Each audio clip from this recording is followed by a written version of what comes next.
list of the most famous 30 adverbs in English. Hi everyone. Merhaba canımlar. Bu epizodda öğreteceğim ki en önemli zarflar İngilizce dili onlar ne? O zaman abone olmayı ve like atmayı lütfen unutmayın. So, let's start.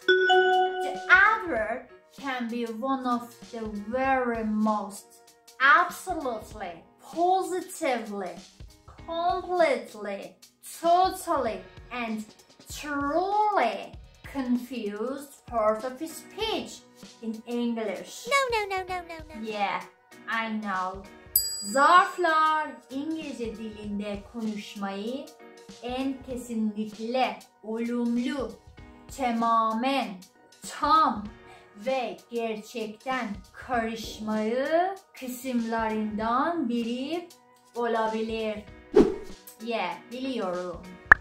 Adverbs ya da zarflar genellikle sıfatlarla karıştırılırlar. Yeah. Ancak sıfatlar isimden önce gelir ve isimleri tanımlar. Ama adverbs ya da zarflar fiilden sonra ve o fiili onu tanımlar. Bir eylemin nasıl olumlu bir şekilde yapıldığını gösteren bir söze ihtiyacınız varsa başka yere bakmayın. Bu zarflar sıkıcı bir paragrafı güneş ışığına dönüştürebilir. Yes.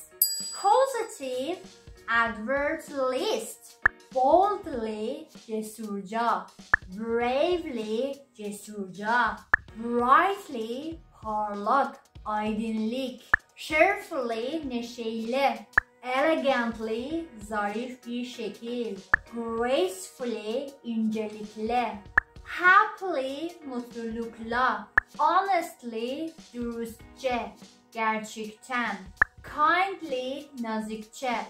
Politely, kibarca. Perfectly, mükemmel bir şekilde. Safely, güvenlik bir şekilde. Innocently, masumca, saf, temiz. For example, politely, Neil asked for the salt. Yani çok nazikçe tuz istedi. Negative adverbs list. Badly, kötü. Hopelessly, umutsuzca. Jealously, kıskançlıkla. Poorly, yetersiz. Sadly, acı bir şekilde. Terribly, berbat. Unhappily, mutsuz bir şekilde. Angrily, kızgın bir şekilde. Foolishly, aptalca. For example, angrily, Neil asked for the salt. Neil çok kızgınca tuz istedi. List of adverbs that describe state. Bir fiilin hizinden bahsederken bu zarfları kullanabilirsin. Casually, casually speak. Yani o kişi ki araba sürüyor ya, o his ya da o speak uygun değil. Yani o otoban belki 150, öyle mesela hizle sürebilir araba ama 70 gidiyor. For example, casually speed. Hurriedly, aceleyle. Lazily, tembelce. Quickly, hızla. Slowly, yavaşça. Speedily, hızla. Tediously, sıkıcı bir şekilde. Leisurely, yavaş yavaş, so slow, so relaxed. For example, I pack leisurely my suitcase. Yani yavaş yavaş, relax, çok rahat elbiselerim, ne şey istediğim onları valizde içinde koydum. Leisurely. Adverbs that describe sounds. Gürültüyü tarif ediyor bu zarflar. Audibly, duyabilir şekilde.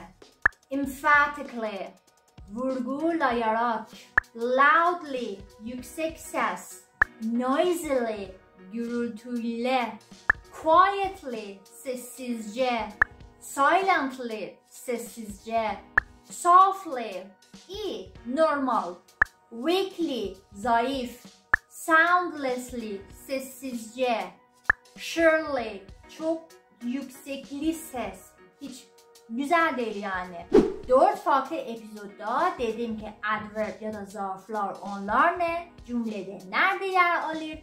En önemli ya da en kullanılan adverb ya da zarflar onlar ne? Ve bu epizodda daha adverb ya da zarflar dedim ki bunlar en önemli, en meşhur zarflar. İnşallah ki öğrendin, anladın ve kullanacaksın. Teşekkür ederim canımlar. Kolay gelsin. Sonraki epizodda da lütfen unutmayın. Abone olmayı ve like atmayı da unutmayın. Have a good day. Hoşça kalın canımlar.